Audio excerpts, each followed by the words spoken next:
Hello students of class 12. Welcome back once again to your biology class. In our last class we have completed the chapter of biotechnology and its applications. Today we shall start the chapter of organisms and population. So before starting the chapter you have to know some definitions like what is ecology. Ecology, it is a branch of science which studies the interactions among organisms and between the organisms and its physical or abiotic environment. Okay. Now this organizational level of ecology is having some terms. First is organisms. What is that? Living components of the environment at individual level is called organism, right? And ecology at the organismic level is physiological ecology, which reveals how different organisms are adapted to their environment. The organism is the smallest level of ecological hierarchy. Next is the population. The population is defined as the sum total of all individuals of a species in a specific geographical area, right? Now, what is species? The species are the group of individuals of one or more populations which resemble each other and can interbreed among themselves. What is biotic community? The assemblage of all the populations of different species present in an area that interact among themselves are called biotic community. Biotic community, are of three types. One is plant community, next is the animal community, and third is the microbial community. Now, what is ecosystem? The sum total of the biotic or living and abiotic or non-living components of a particular geographical area being integrated through exchange of energy and recycling of nutrients are collectively called ecosystem. Understood? Now, what is biome? The large unit of environment consisting of major vegetation type and its associated fauna in a specific climatic zone is called a biome. And what is biosphere? All the ecosystems of the world are collectively called biosphere. Another term is there which is known as ecological niche. The ecological niche of an environment, the ecological niche of an organism represents the range of conditions that it can tolerate, the resources it utilizes, and its functional role in the ecological system. Each species occupies a distinct niche, and no two species occupy the same niche. Now you know the environment. What is that? It is referred to as the sum total of all the physical and biotic conditions which influence the organism in terms of survival and reproduction. Different seasons are formed. Why different seasons are there? Why? Due to rotation of the earth around the sun and due to the tilting of the earth on its axis. And the major biomes of the world, what are there? The desert, grassland, rainforest, and tundra. These are the four types of major biomes of the world you have to learn about. Clear? Now, why are these biomes formed? The formation of different biomes is due to the annual variations in intensity and duration of the temperature and the annual variations in precipitation. These annual variations together with annual variations in precipitation. Okay, precipitation means both rain and snow form the major biomes, and the biomes may be desert, rainforest, and tundra. The regional and local variations within each biome lead to the formation of different habitats. Now, what are the components of the ecosystem? Ecosystem is divided into two components. One is the biotic components, another is the abiotic component. The biotic and the abiotic again is divided into different forms. The abiotic components include temperature, water, light, and soil. And biotic components include the pathogen, parasite, predators, and competitors. Okay. Now, these major abiotic factors include the temperature, water, light, and soil. This we have to know in details about the major abiotic factors. First, the temperature. Temperature, it is the most ecologically relevant environmental factor and is observed that seasonally the average temperature on land varies. We all know that. And the temperature decreases progressively from the equator towards the poles and from plains to the mountain top.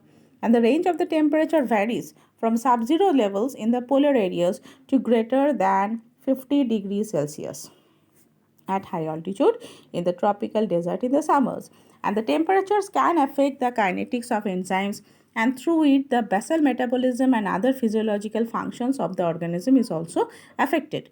And the organism tolerating the high range of temperature is called euthermal, and the organism which can tolerate the narrow range of temperature is known as stenothermal. Understood?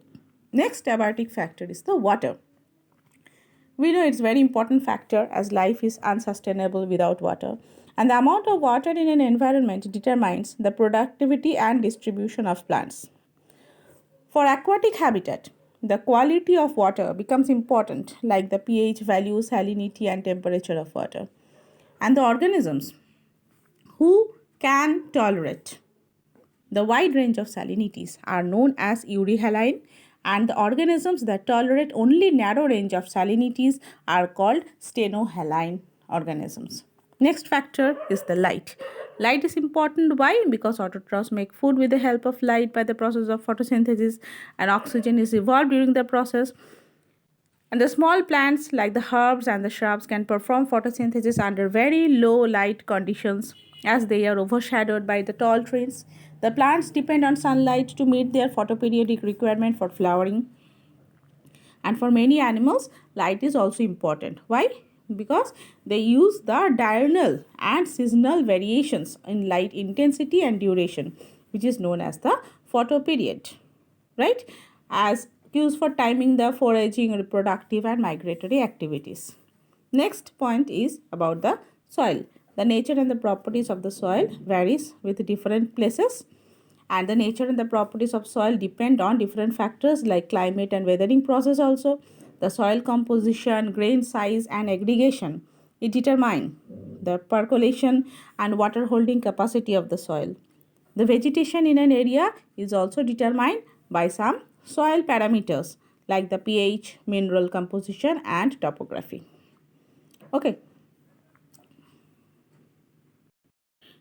During the course of a million years of existence, many species would have evolved a relatively constant internal environment that permits all the biochemical reactions and physiological functions to proceed with maximum efficiency, and so enhances the overall fitness of the species. And the organisms try to maintain the constancy of its internal environment by the process known as homeostasis, despite varying external environmental conditions that tend to upset its homeostasis. Now, how do organisms cope up with the environment? Organisms maintain a constant internal environment, I told. The process is known as homeostasis, and it is possible by the following process: regulate, conform, migrate, and suspend. We will know about these details now. Regulate means some organisms maintain homeostasis by physiological and behavioral means.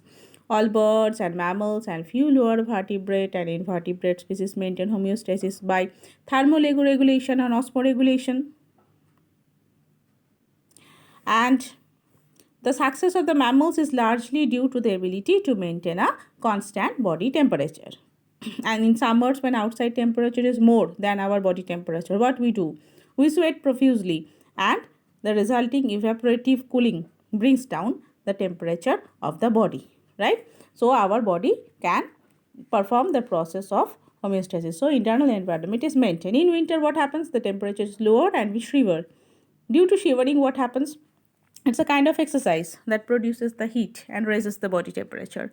And plants do not have such mechanisms to maintain the internal temperature.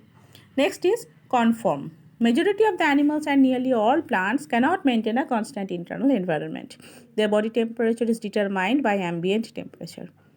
The osmotic concentration of the body fluids change with that of the ambient water osmotic concentration. Such animals and plants are known as conformers. Clear? And loss or gain of heat,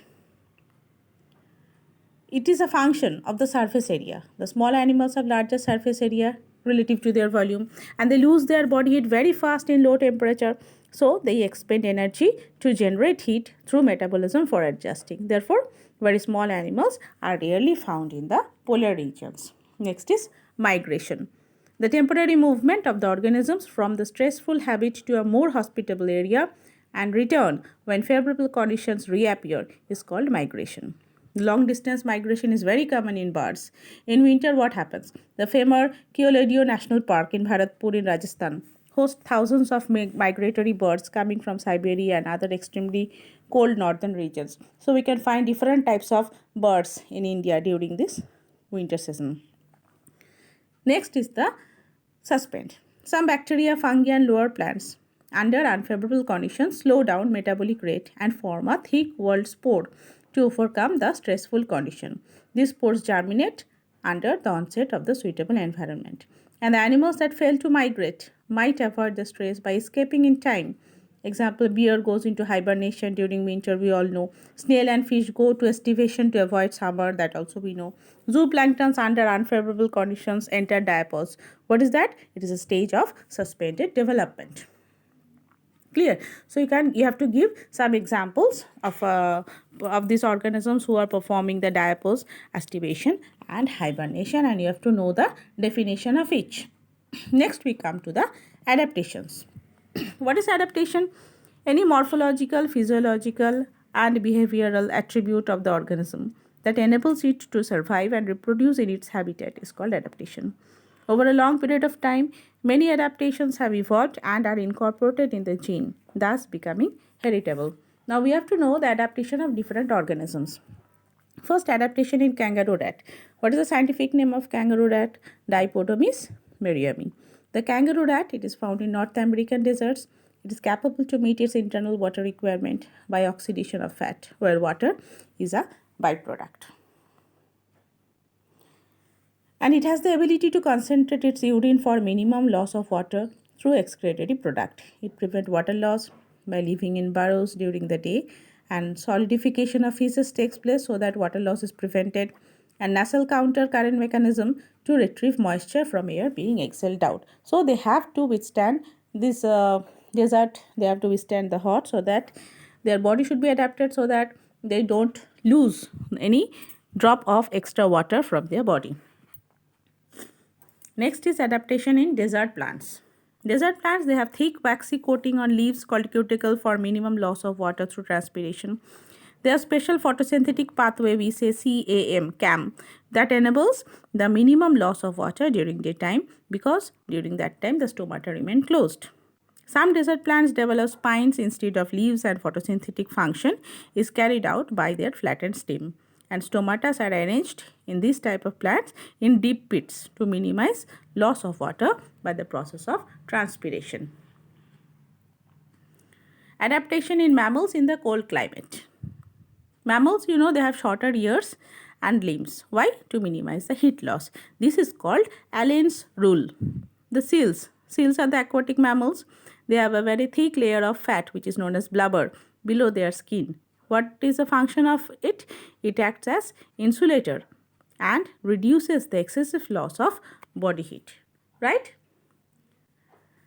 And different types of archaebacteria are found in the hot springs also. In the deep sea hydrothermal vent where temperature is greater than 100 degrees Celsius. So these fishes are well adapted to that environmental conditions. And adaptation in desert lizard, another is there in your syllabus. What happens here, the desert lizard absorb heat from the sun when the body temperature drops below the comfort zone, and they move into shade when ambient temperature rises above the comfort level. Okay, and adaptation of high altitude in human, this is also done. The people who are living in high altitude, they compensate the low oxygen by increasing production of RBCs. So if you have a test, they will find out that their RBC count is more than us, for those people who are living in the low level regions. And the building capacity of the hemoglobin decreases and breathing rate increases. And the people living in high altitude of Himalayas, they have higher RBC count or total hemoglobin than the people living in the plain land. Understood? So this desert lizard, you have to know the adaptation of the kangaroo rat, adaptation on desert plant, adaptation in mammals in the cold climate, and adaptation in the desert region, and finally the adaptation at high altitude in human. Understood? Till this much today. We will continue the remaining portion in our next class. Thank you.